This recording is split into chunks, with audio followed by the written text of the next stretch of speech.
Hi, I'm Mark Murray. Welcome to this session where we're going to cover Yearbook Photography 101. This is sort of a 10,000 foot view of photography tips and tricks that you can use to help the images in your publication become stronger. We're going to talk a little bit about light, we're going to talk about composition, we're going to talk about camera handling, and then look at some images that I think may hopefully inspire you for the kinds of photographs that you could be capturing for your book to help make it even stronger. So let's jump into the presentation. Let me know if you have any questions. Thanks.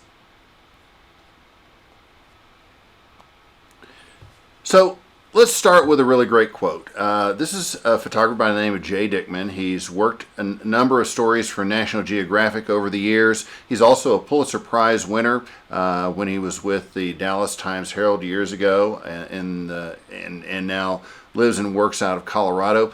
But he had a really great quote last summer during a workshop, and he said that the more you know about your camera, the more it gets out of the way. And I think that's really true. If you don't understand all the controls on your camera, this is the time to get out your instruction manual or look at some online videos and really make sure that you know exactly how that camera operates. Because if you're sitting there struggling with shutter speed and aperture and white balance and ISO and all the different settings that today's cameras give us the ability to utilize, then you're missing the really great photographs. So take this into consideration and really make sure that whatever camera you're using, you make sure that you know it exactly.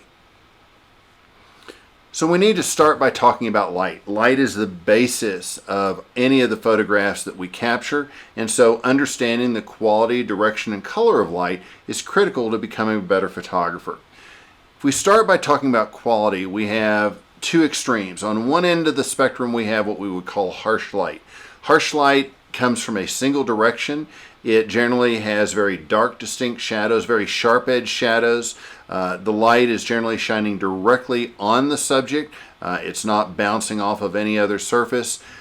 The sun is probably the most common example of harsh lighting. But the flash on our camera can be an example of harsh light. The spotlight in your auditorium can be an example of harsh light. Again, it's any light source that's coming from a single direction and is creating very dark, sharp-edged shadows. In fact, when we're trying to determine the quality of light, always look at the shadows first, and that'll be a great indicator of exactly what quality of light you're working with. On the opposite end of the spectrum, we have soft light, which has all the opposite characteristics. It's light that's been scattered or diffused. We could find soft lighting on a bright sunny day by taking our subject into the shade of a tree or into the shadow of a building. And now, because we don't have light shining directly on the subject, it's bouncing off other surfaces, that's producing a soft light. But we also find soft lighting in certain weather conditions, on a cloudy day or overcast, or if it's raining or snowing or fog. All of those conditions give us very soft light. Again, soft light is characterized by maybe no shadows at all, or if there are shadows, they have a very soft edge to them. We often see soft light when we have multiple light sources. Classroom is a great example of that, because even though all those lights are up in the ceiling, there's multiple lights, and so they cancel out each other's shadows. In between those two, we have what we call directional diffuse lighting. And directional diffuse lighting is sort of the best characteristics of the other two. It comes from a single direction, but it's diffused by either, again, bouncing off of a surface or passing through some material. Light coming through an open window is a great example of directional diffuse light. As long as the sun is not directly outside that window shining on our subject, that produces that diffused lighting. When you have your school portrait made, the photographer is probably using directional diffuse light, either by bouncing the flash into an umbrella or by passing it through a diffusion box or a soft box in order to soften that light so that it looks prettier on the subject's face. When we talk about direction of light, the most common direction of light is light that comes from overhead, because that's where the sun is located, that's where the overhead lights in our ceilings are located. And so if we want light to look as natural as possible, we often have light coming from overhead. That's why on a lot of our external flashes, we're able to angle that flash up and bounce it off the ceiling so that even though we're adding light to the scene, it still looks somewhat natural because it's coming from the same direction as where we would normally expect to see light coming from. Front lighting means that the light is coming from the same direction as the camera. So it doesn't matter what side of your subject you're photographing. If the light is in the same direction as your camera, that's what we call front lighting. It's also called flat lighting because it tends to make our subject look much more two-dimensional, much flatter in terms of the shape of that subject. We don't see the sense of depth or texture that we might see from other directions of light.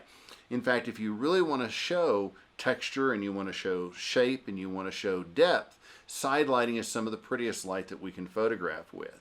And so that's why a lot of times you'll see side lighting in portraits or in scenery, landscapes, because it's such a great light to work with.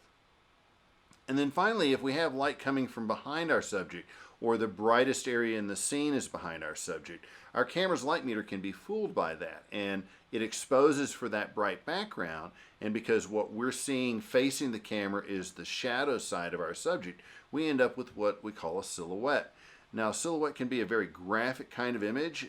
Don't think that you don't want to use a silhouette if it's appropriate for the situation, but you do want to make sure that the subject, whatever it is clearly identified. In other words, we don't want it overlapping other objects behind it so that we can't really tell what the subject is.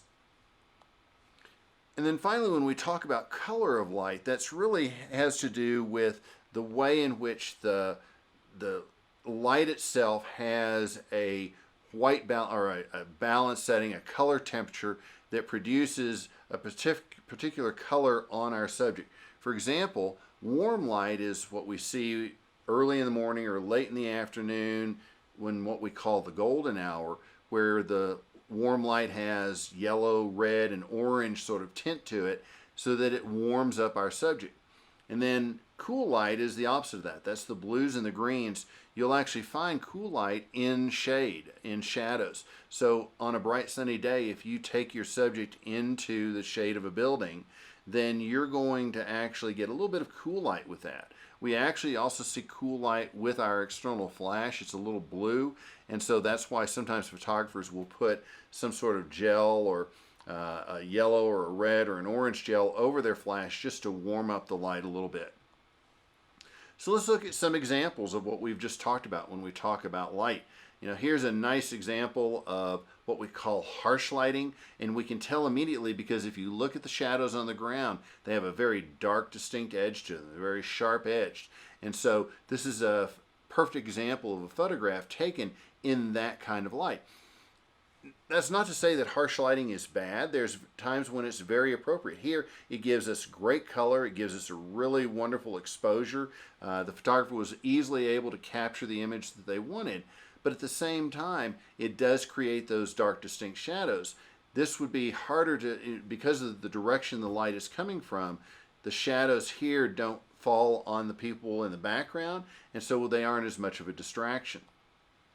And you compare that to this one, where again, now we've got that light coming from that window that's over to our left and to the subject's right, but it's not a distinct shadow. The shadow, you can tell that the right side of her face, or our right side, is a little bit shaded, but it's not a dark, distinct shadow. There's still a fairly close brightness range between the shadow and the highlight area. This is a perfect example of directional diffuse lighting. And we see that light through windows and through doorways used so much in our photography. Here's a great example of backlighting. And the photographer did a nice job of exposing so that we don't see a true silhouette. We don't have just an outline of our subjects. But that backlighting is so crucial when you want to light up water in the air or anything that's plastic or glass. We need that light coming from behind it so that it comes through that translucent material and really shows it off.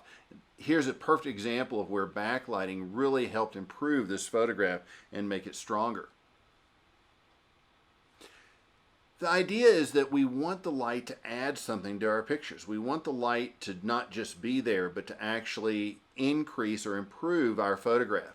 And here's a great example of the lights, even though we see them in the frame, are creating just this, because of all the smoke in the air, there's just this wonderful sort of the lines that the lights create that immediately highlight the performer on the stage. That's when lights really making the photograph stronger rather than just being there and giving us what we need for an exposure. And again, silhouettes can be a really dramatic kind of photograph. They can sort of tell the every person story rather than identifying who that specific individual is. Here the photographer did a great job of getting lower with the camera so that they move the subject and the telescope up against the sky rather than having them against the trees in the background. If they had stood at eye level, then we probably would have lost some of the subject in the trees in the background. But by recognizing that by lowering the camera, they could make that silhouette stand out much better, it makes for a stronger image. Composition guidelines are really all about helping the viewer know where to look. In other words, they're to drive our viewer's eye towards our primary subject. So we use composition to strengthen the photograph, to help the viewer know where we want them to look. And probably the most common composition guideline is rule of thirds. It can be overused sometimes, so don't think that every single photograph has to utilize rule of thirds, but it is a really easy composition technique to use, and it definitely works in terms of driving the viewer's eye towards the subject. The way to think about rule of thirds is if you lay a tic-tac-toe board down on top of the photograph so that you've got 2 horizontal lines and 2 vertical lines, those 4 intersection points are visually the most interesting points in the frame. It's where our eye naturally goes first. So by placing our subject at one of those intersection points or along either the vertical line or the horizontal line, in other words, taking the subject out of the center of the frame, you actually end up with a stronger composition that way. Another really common composition technique is framing. And framing just uses objects, usually darker, but they could be lighter, but normally darker objects, either in front of or behind our subject, that actually frame our subject, that help, again, direct the viewer's eye directly towards our subject. Simplicity is really important because what simplicity just means is that you have a clean background. You have nothing that's a distraction to the subject, so that as a result, the subject clearly stands out.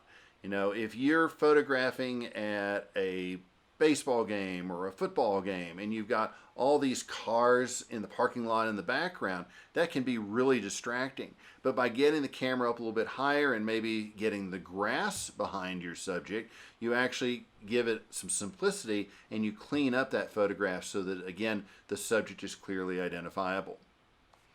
And then finally, we can also use patterns and shapes. That would be lines or squares or circles or triangles that are implied. They don't necessarily have to physically be in the photograph, but they're implied by the placement of our subjects within the frame so that, again, our eye is naturally drawn towards patterns, and so we can utilize that to help, again, pull our viewer's eye directly to our subject.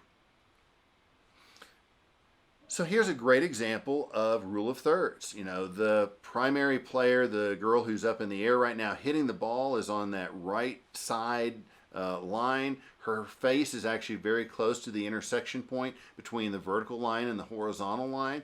And so again, if you close your eyes and then open them, that's where your eye probably goes first. But then the girl that's down on the floor, number 9, her face is pretty close to the other intersection point, and so our eye goes back and forth between those two, which is good because it keeps us in the photograph rather than going out of the photograph and just looking at the next one.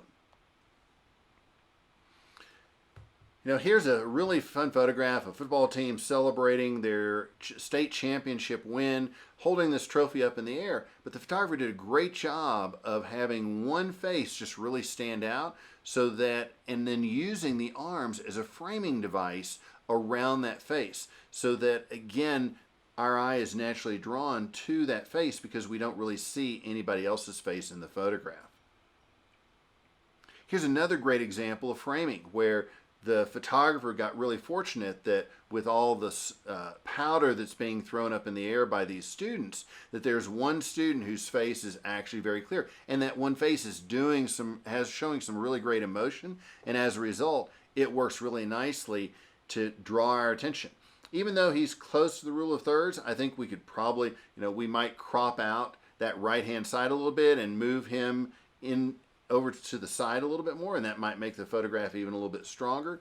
Don't be afraid to crop in order to strengthen the photograph.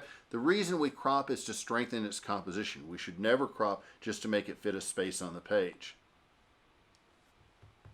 Here's a beautiful example of simplicity, and while it's not people, it's just, it's a downtown city, the way in which the low clouds are just sort of letting the tops of those buildings poke up from the ground or from above the clouds does a really nice job of drawing our eye immediately to that primary subject. And again, the photographer did a great job of getting some beautiful light, some sort of side lighting where we can see shadows and highlights in those clouds, so it's not just this flat surface behind the buildings. Here's another example of shapes or patterns. In this case, we've got the line of the rope that the climber is using to belay himself in order to sort of lead our eye. So we've got that really dark spot from the top of the climbing tower in the top rule of thirds, and then we follow that line down to the climber, who's also located close to the rule of thirds as well. So you'll notice that a lot of times our photographs can incorporate multiple composition techniques. We don't have to just use one or another. We can actually mix them together and make the photograph even stronger. So let's sort of shift gears for a second and let's talk a little bit about your basic controls on your camera. And if you've got your camera handy, you may want to grab it so that you can be following along and looking at some of the things that we want to talk about. But when we talk about camera controls, we need to first talk about shutter speed. The shutter speed is sort of like our eyelid. It opens and it allows light into the sensor, and when it closes, light quits entering the camera. Depending on how fast or slow that shutter speed opens or closes, you not only allow a certain amount of light into the camera, but you also control motion. If the shutter opens and closes very, very quickly, then whatever our subject is doing doesn't have a chance to move as far or as much as if we were using a slow shutter speed, where during the time the shutter is open, the subject moves and creates some blur motion within the photograph. So if we look at our standard shutter speeds, they go from B, which stands for bulb, 1, 2, 4, all the way up to 1,000. And on today's cameras, you'll actually find shutter speeds can go even faster than that, probably 2,000th of a second, maybe in 4,000th of a second, depending on what your camera can do. So one of the things that I always recommend that you do is take your camera, figure out what your slowest shutter speed and your fastest shutter speed is. And what you'll actually probably find is that below that 1, which stands for 1 second, you actually go into multiple seconds. And you can tell the difference because when you start looking at those shutter speeds, they have a little inch marker, the second mark, next to the number. So on today's cameras, most of our cameras will go all the way up to a 30-second exposure, which means that the shutter opens and stays open for 30 seconds before it closes. That means anything that's moving, whether it's the camera or your subject, is going to create blur motion in the photograph because of such a slow shutter speed. If we're using something generally below 60th of a second, that's when we want to rest the camera on a tripod or set it down on the table or lean up against the wall with it to brace ourselves so that we're less likely to move the camera during the exposure. As we get to the faster shutter speeds, the 2/50th of a second, 500th of a second, 1,000th of a second, those faster shutter speeds, because they open and close so quickly, do a much better job of stopping motion. So if you are photographing sports and you want to control motion, our goal generally is to try and get to those faster shutter speeds. Now, there's other factors that are going to impact whether or not we can actually get that shutter speed. The amount of light that's present, the lens setting or the lens opening that we have, the ISO on the camera. We're going to talk about all those things in a little bit, but understand that all these different numbers work together to make sure that we get the proper exposure coming into the camera. Because that's the bottom line. If we don't have a proper exposure, we're not going to be able to record an image that we can use. So, look at your camera, figure out what your standard shutter speeds are. And my advice to photographers, especially if you're a brand new photographer, is if you really want to control motion, if you want to control the shutter speed when you're taking pictures, then use the shutter priority mode on your camera. And on Canon, that's going to be the AV setting, no, I'm sorry, the TV setting. On the Nikon or other brands, that would be the S setting on your mode settings on your camera. That shutter priority means that you're controlling the shutter speed, and the camera is going to help you out by trying to control the aperture. Again, if you shoot on manual, great. It just means that you're controlling both sets of numbers in order to get the correct exposure, but you still need to know what you want to set first. And if you're trying to control motion, you should start by setting the shutter speed first to get, hopefully, the shutter speed you need to be able to control the motion. One other little tip: if we're trying to stop the action of a football player or a soccer player on the field, you will do a much better job of stopping that action if they're moving towards you or away from you rather than past you. We don't need as fast a shutter speed to stop perpendicular motion as we do parallel motion. So that's a good tip for where you want to stand or where you want to be with your camera. If you can't get quite as fast a shutter speed and the pictures are a little blurry, then try to position yourself so that the subject is moving towards you when you take that picture. So here's a great example of a fast shutter speed, and the photographer has been able to stop this skater or the rider, whatever you want to call them, right in midair. And so we've got the legs flying everywhere, we've got the scooter up in the air. This is an example of a fast shutter speed, probably 500th of a second or 1,000th of a second, or maybe even faster. Again, the photographer was taking pictures outdoors, and because of that, in the daytime, they've got a fast enough shutter speed to be able to capture the action or stop the action, freeze it in the frame. Here's another great example, again, of the photographer using a fast enough shutter speed that he's captured this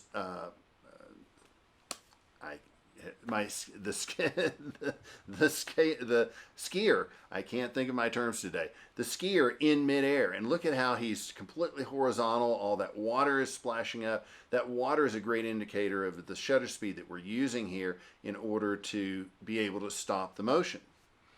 But compare that to this one, where the photographer used a little bit of a slower shutter speed, and because of that, we're actually picking up some movement in the hands and movement in that pizza crust as he's throwing it up in the air. But his face is still sharp. What I would hope that you would see out of this picture, and another one I'm going to show you in just a second, is that blur motion is not bad. We don't want to discount a photograph or not use a photograph if we have some blur motion in there, because the blur motion can help tell the story. As long as the subject is identifiable, even if there's some blur motion in the photograph, it's still usable. So use that to help tell your story. Don't think that every bit of motion has to completely be frozen in time in order to get a really great photograph.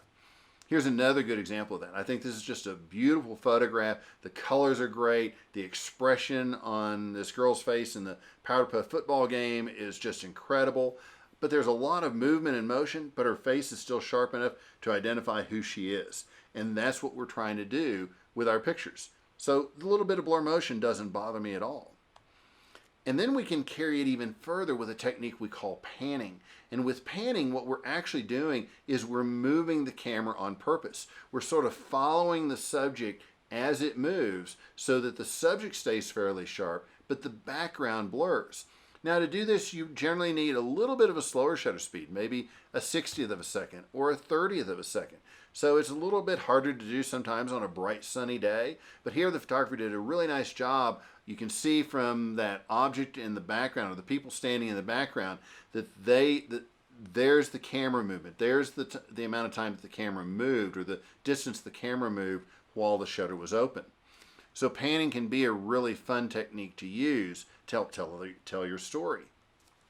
Here's another great example of panning. You can see the camera moved even further.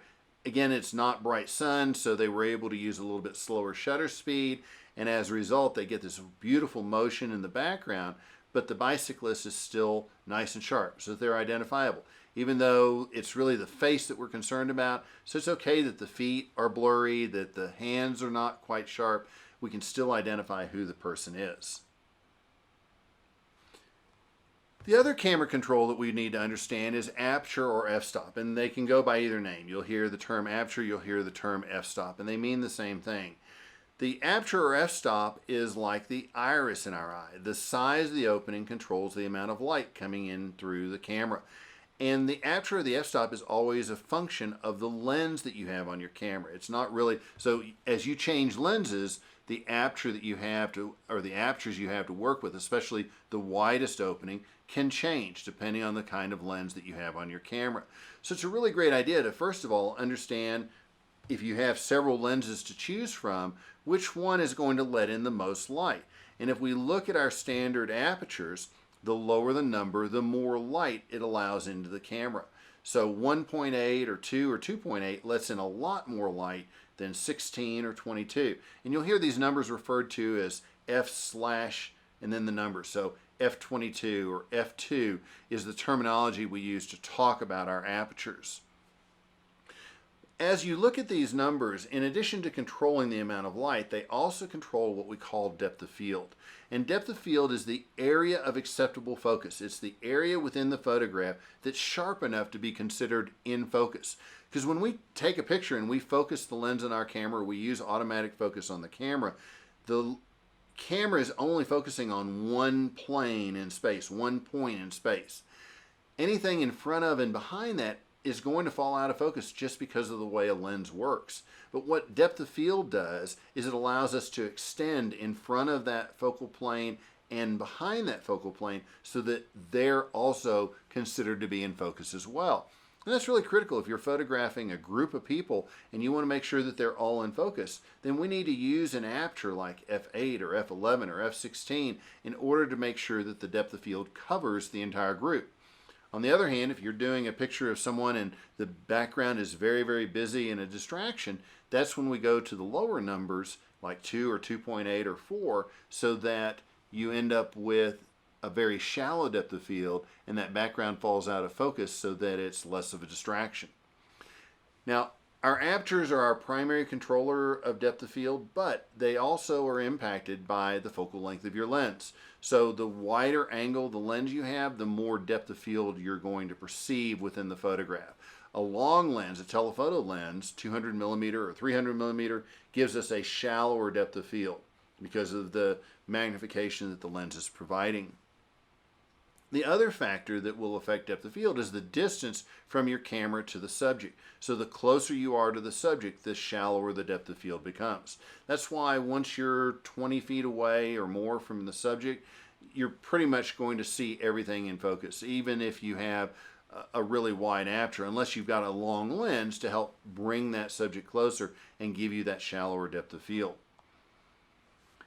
Here's a great example. This student was able to throw that busy background, all the people in the stands, the signs, whatever else is behind this mom and her son. She was able to throw that out of focus by using a very shallow depth of field, f2.8 or f4. Here's another example of that shallow depth of field where the wall in the background behind the climber just ends up fading off into that blur, which means that, again, it helps draw our viewer's eye specifically to our subject. Or here, where the photographer has chosen what they want us, the viewer, to look at. So by choosing to have the crowd in focus rather than the mother and her son who are being interviewed by this group, having them fall out of focus immediately draws our eye to the people in the background. And so that's what we're going to look at first. So we use that depth of field to help direct our viewer's eye to the primary subject. Here's the opposite, where the photographer has chosen to use a very wide depth of field so that not only is the bicyclist in the foreground in focus, but if you look down that line of bicyclists all the way to that very last one over on the left side, they're all sharp, they're all in focus because the photographer used an aperture of f11 or f16 to make sure that everything was sharp. Here's another great example from that same photographer where got down low to the ground with the camera, has that bird right there in the foreground, but even those buildings in the background are also in focus because of the maximum depth of field that the photographer was able to capture. And then finally, one of the other controls that you need to be aware of is ISO. ISO is the camera sensitivity to light. It describes or defines exactly how sensitive to light the camera is going to be. And on today's digital cameras, we can adjust the ISO setting. So these are our standard ISO settings. Again, 100 is generally the lowest number. 6400 may not be the highest number on your camera. Again, it's a good idea. Look at the ISO controls on your camera. Figure out what the highest ISO setting is. It may be 12,800. It may be 25,600. It may go even higher than that, just depending on the model of camera that you're working with. Just like our shutter speed and aperture, the higher the number, the more sensitive to light. But in this case, we also get what we call noise. And noise is sort of that balancing factor. We use a high ISO if we need to get a fast shutter speed or we don't have enough light present that we need to make the camera really sensitive to the light. But when we use that higher ISO, we're also going to increase noise. And noise is sort of a speckled pattern that we see in the digital file that's occurring because the sensor is just getting too hot.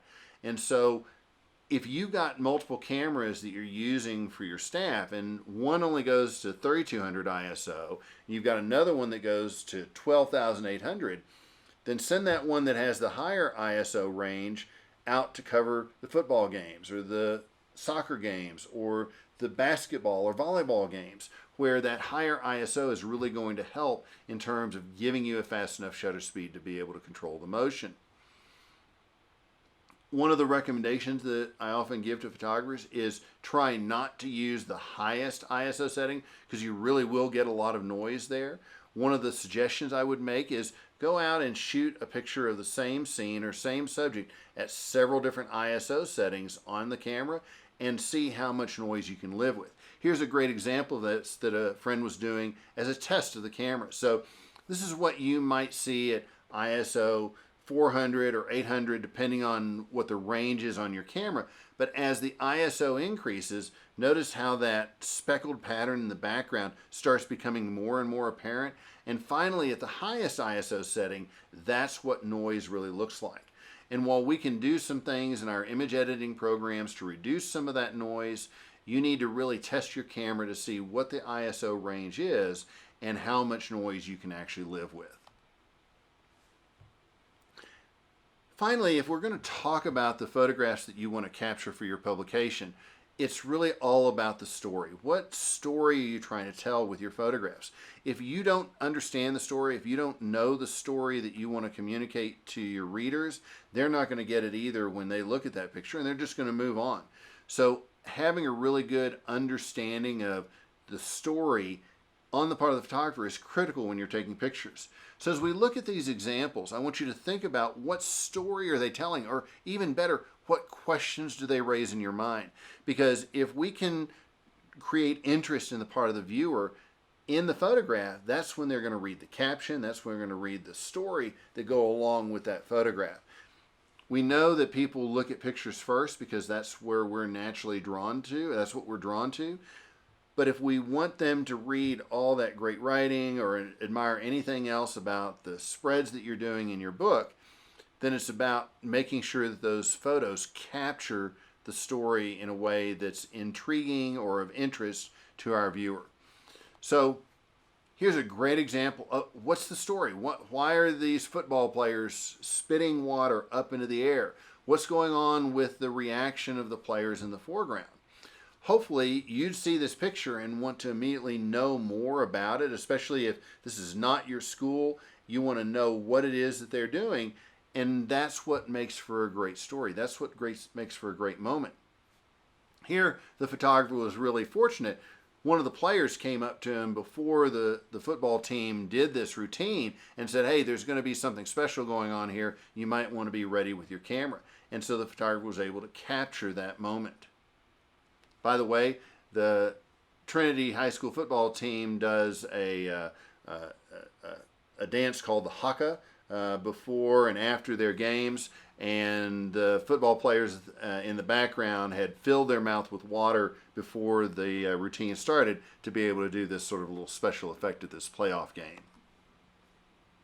Here's another really fun moment, and the photographer was smart. By moving around to the side, we were able to see not only the faces of the fans up in the stands who are waving their arms up in the air, but you also see the face of the two guys that are sort of directing the crowd as well.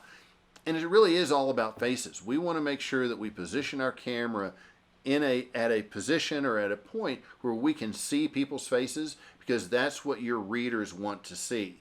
If we can't see faces, if all we have is the back of their heads, it's not going to be as interesting a photograph. And again, it's all about the story. Hopefully you look at this picture and you immediately want to know, who is this little girl? What is she protesting? You can tell because she's wearing the mask that this is a pandemic era photograph. And because of that, it sort of puts it into a time and place that helps tell us a little bit more about what's probably happening. But this easily gets us to that caption or to the story to find out a little bit more.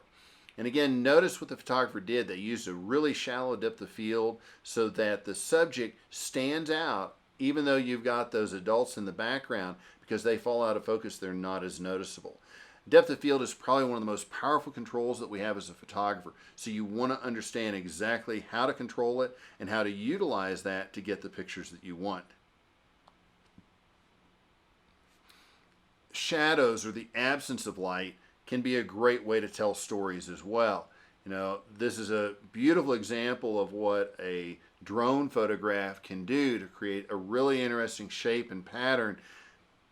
Again, you think about this kid who's playing basketball right now, and this gigantic shadow that's being created by the late afternoon sun. A great example of harsh lighting and that dark, distinct edge that the shadow that gets created with the shadow. But it also tells a really fun story about what he feels about basketball. One of the things that we want to look for in our pictures is people showing emotions, whether that's laughter or straining like you see in this picture. Those are important parts to the story that we're telling. The photo that we see so often in publications is someone just staring at a computer screen. And if they look bored in the scene or in the photograph, we're going to be bored when we look at it. So you really want to look for these moments. You want to look for moments where people are interacting with each other, because that's when you're more likely to see some sort of reaction or some sort of emotion. And that's always going to make for a better picture for your publication. You can look at this player on the sidelines. He's certainly upset about something. You've got the fans up in the stands. They're all just sort of sitting there, not really doing much of anything. So there's a story here about something that's happened that he's really upset about. And again, I think the photographer did a great job of coming in, even though his hand is covering his face, rather than shooting at eye level, the photographer got down lower with the camera so that at least we can see a little bit more of who this player is. Again, it's all about making sure that when you capture that image, is the camera in a place that tells the viewer a little bit more, or shows the viewer a little bit more than what they might have seen if they were just sitting there in the stands observing it. Again, a really great shot using a wide-angle lens to capture the mother and the father and the new baby. The wide-angle lens is what gives us that distortion over in the corners where it looks almost like the roof and the ceiling is curved.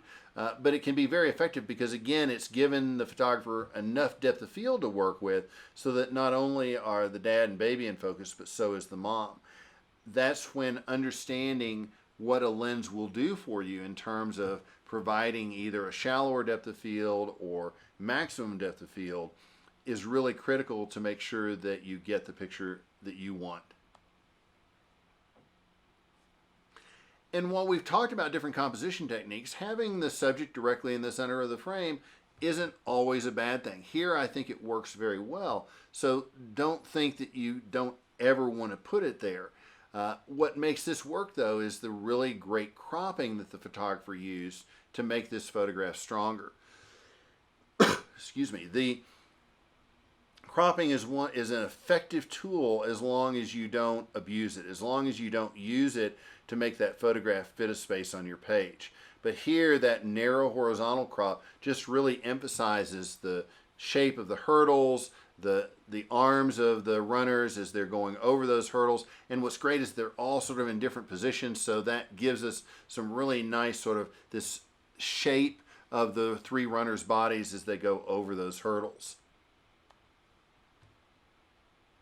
Again, what's the story here? Again, look at that expression on his face, the reaction as he's inviting his date to prom. He's got the flowers, he's got the sign. These are things that happen in every school every year. So make sure that you're capturing these kinds of moments so that you're telling these stories about the students that you have in your school. And while, dissecting a cat is not always the funnest thing to do, here the photographer did a great job of not only moving in close with the camera, but using, again, a wide-angle lens so we see all three girls. All three of them have great expressions on their face, even the one who's sort of turning away because she can't look at it right now, but, is holding that cat with one finger just to help the person who's doing the dissection. It's just a great example of getting your camera in there, and the subjects are not reacting to the camera at all. They're so busy involved with what they're doing that they're not paying any attention to the photographer. And that's what you want to be as a photojournalist. You want to be that fly on the wall that's just sort of observing what it is that's going on. And again, look at the story here. The photographer was smart enough not just to include the celebration of the players who have just won, but also the other player who's just sort of sitting there with his hands on his hips, dejected because they were scored against or they lost the game. Again, a good use of foreground, middle ground, and background to sort of tell us a full story. The really great thing about this photograph is that it was taken with a phone. So you don't have to have a fancy DSLR to get really great photographs. You just need to think about where do you need to be to tell that story. Here, she got the camera up a little bit higher so that we could see all the outstretched arms. We could see the performer clearly. But then she also cropped it effectively to do this again, a little bit narrower horizontal so that it really emphasizes the placement of that performer in the rule of thirds. So any camera you have with you, whether it's a DSLR, whether it's your phone, is the best camera to have right then and there because it's what's going to allow you to capture the pictures that you want for your publication. So don't ever look at a scene, don't ever look at something that's happening and think, oh, I can't take pictures, I don't have my camera with me. No, just grab your phone and start taking pictures. The key to using your phone is that you want to try and move as close as you can so that you fill the frame so that you're not having to crop a lot of extra space out. Not only is this a really fun moment and a great expression on the subject's face, she's the one who stands out the most because she's got the light on her, she's whose face we can see the clearest, but it's also a really great example of that late afternoon light, the warm light that the sun's providing because it's low on the horizon. That golden hour is some of the prettiest times to photograph, which is great for cross-country photographs. It's great for any games that are happening late in the afternoon before the sun sets. Take advantage of this light to really get the pictures that you want. And again, it's all about expressions. Make sure that you are putting your camera, putting yourself in the position to get people's faces so that we can see what's happening, we can see their expression, we get a sense of what they're feeling when their photo is captured. So oftentimes at a swim meet, we would focus on the swimmer themselves. Here, the photographer did a great job of capturing the teammates cheering on the swimmer in this particular race. It's a great job of observing and also framing the photographs so that all those people in the background, we have a bunch of legs and feet back there, but it's not a distraction because the two girls that are yelling, because they've got so much emotion going on in the photograph, we immediately go to them with our eye. Here's another fun example. Notice how low to the ground the camera is here. The camera is at the level of the guy who's doing the slip and slide. And because of that, we feel like we're right there in the middle of that scene. And that's where you want to put your viewer. You want to put them into the middle of that photograph in a way that they feel like they are part of that moment. So watch for really great stories. Position yourself in front of the subject so that they're moving towards you. That's the best way to make sure that we get their face. And then finally, a couple of examples of environmental portraits. And I want you to consider doing these kinds of pictures when you're doing a profile of a student or you're doing interviews of students. Instead of just putting them up against a brick wall and taking their picture, can you put them in an environment that sort of tells us a little bit about them? You know, here the photographer did a really fun job of actually having the head coming into the top of the frame so that it again sort of pulls our eye towards it. The lighting is really great. It's that low side lighting but it's directional diffuse so that his eye doesn't disappear into the darkness. Or here's another great environmental portrait of a swimmer. Again, you can see other people in the background, but because of the mist rising up off the water, they're sort of obscured in the background, and so the photograph becomes all about this swimmer. A great photograph if you were doing a profile story of this particular athlete. Or finally, how about just a math student? And great lighting again, but all that stuff on the board behind him, even the chalk in his hands, fits so well in terms of telling us a story about this student or introducing us to this student. And that's what a really great environmental portrait should do. So hopefully this has given you some good ideas and some things that you could be doing to get the best photographs possible and making sure that you understand how to control your camera to get the pictures that you really want. Again, make sure that you know how to operate your camera. Don't just set it on automatic or program mode and let the camera do all the work for you, because then you're going to get the pictures the camera wants you to take as opposed to the pictures that you really want in order to get the best images possible for your publication. Let me know if you have any questions. Again, thanks for listening. Hopefully this gave you some good ideas. Have a great day.